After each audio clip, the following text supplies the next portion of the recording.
Anies dicecar tanya Ganjar terkait ekonomi pertahanan, soroti kebocoran anggaran alutsista.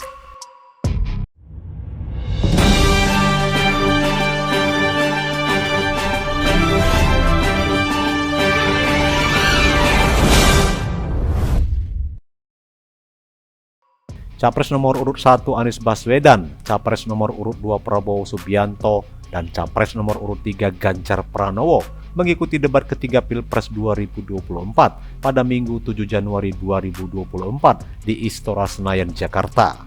Anies sempat dicecar tanya oleh Ganjar mengenai ekonomi pertahanan hingga alutsista. Mas Anies, anggaran pertahanan belum ideal. Tadi saya sampaikan kita perlu 1-2% dari PDB. Sekarang masih 0,78%. Ini data. Untuk beli alutsista masih harus ngutang dan utang kita di 2023 naik dari 20,7 miliar dolar menjadi 25 miliar dolar. Padahal target Renstra kita, perlu saya panjangkan, rencana strategis ya. Minimum essential force di 2024 tidak tercapai kira-kira. Karena sekarang hanya 65,49% dari target. Kira-kira menjadi pertanyaan saya nih Mas Anies. Apa solusi ekonomi pertahanannya untuk kita bisa mengejar ketertinggalan dan kemudian menyelesaikan persoalan-persoalan itu agar pertahanan kita menjadi strong. Baik, masih ada Bapak sedikit lagi? Cukup pertanyaan. Baik. Baik, terima kasih Pak Oke, Ganjar. Mohon untuk tenang. kami persilakan Bapak Anies Baswedan untuk menjawab. Waktu Ya. Bapak 2 menit. Silakan. Terima kasih Pak Ganjar. Jadi terkait dengan anggaran pertahanan, seperti tadi disampaikan kita masih di bawah. Kalau tadi disebutkan 0,78, kami memandang memang perlu sampai dengan 1-1,5% yang perlu yang kita butuhkan. Dan untuk itu maka kita harus memperbesar GDP kita, memperbesar APBN kita. Karena itulah pertumbuhan ekonomi menjadi penting. Dengan pertumbuhan ekonomi yang merata dan berkualitas, harapannya maka kita memiliki masukan negara yang cukup. Kemudian yang kedua, tadi terkait dengan hutang. Hutang-hutang yang digunakan untuk aktivitas produktif yang meningkatkan kesejahteraan, menumbuhkan perekonomian. Itu juga salah satu cara untuk memperbesar APBN kita dengan adanya pendapatan ini. Yang ketiga adalah bagaimana pajak kita diperluas basisnya, ditingkatkan efektivitasnya. Lagi-lagi untuk meningkatkan pendapatan. Namun yang tidak kalah penting adalah memastikan bahwa praktek-praktek koruptif yang membuat anggaran terserap tidak secara optimal itu ditiadakan. Dengan begitu, maka porsi yang kita miliki untuk sektor pertahanan akan bisa kita alokasikan. Tanpa kita memiliki anggaran yang cukup, maka alokasi di sini menjadi berat.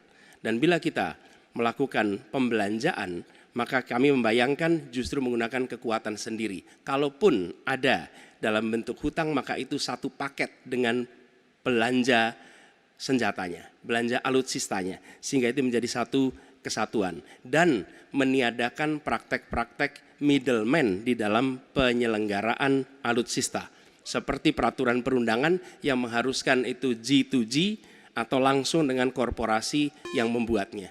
Jadi kami melihat dengan cara seperti itu meningkatkan alokasi itu satu hal, mengefisienkan itu hal berikutnya yang harus kita kerjakan. Terima kasih. Baik, waktu sudah habis. Pak Ganjar kami persilakan untuk menanggapi Harap tenang. pernyataan dari calon presiden nomor urut 1. Waktunya 1 menit Pak Ganjar kami persilakan. Ya, ternyata jawaban saya dapat bonus.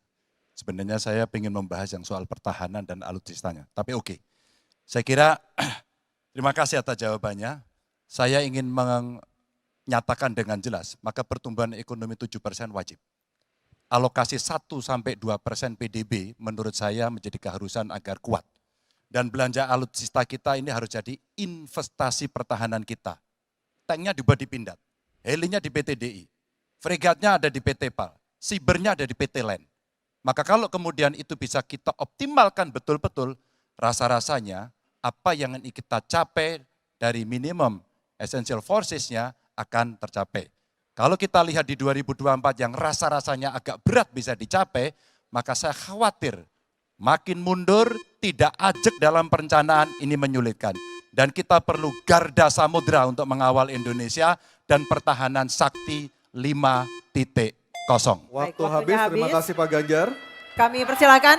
Oke, tenang. Kami persilakan Bapak Anies untuk menanggapi tanggapan dari Pak Ganjar. Waktu Anda 1 menit. Silakan. Ya, Bapak. pemanfaatan atas sumber daya lokal itu penting, perlu kita teruskan. Dan kita perlu memanfaatkan juga, memastikan bahwa tenaga-tenaga dalam negeri untuk bidang pertahanan itu diinvestasikan secara serius. Pembahasan mengenai investasi sumber daya manusia ini kunci. Kita perlu mengirimkan lebih banyak lagi generasi baru untuk ilmu-ilmu alutsista. Sehingga ke depannya penyelenggaraan alutsista domestik bisa berkembang. Itu satu hal dalam jangka panjang. Nah, karena itu saya sepahaman tentang pentingnya dalam negeri. Tapi tidak kalah penting ketika kita berbicara tentang memastikan bahwa belanja alutsista itu bersih, tidak melibatkan korporasi-korporasi yang punya masalah dengan korupsi. Dengan begitu maka bukan saja anggarannya efisien, tapi tidak bocor di dalam belanja alutsista.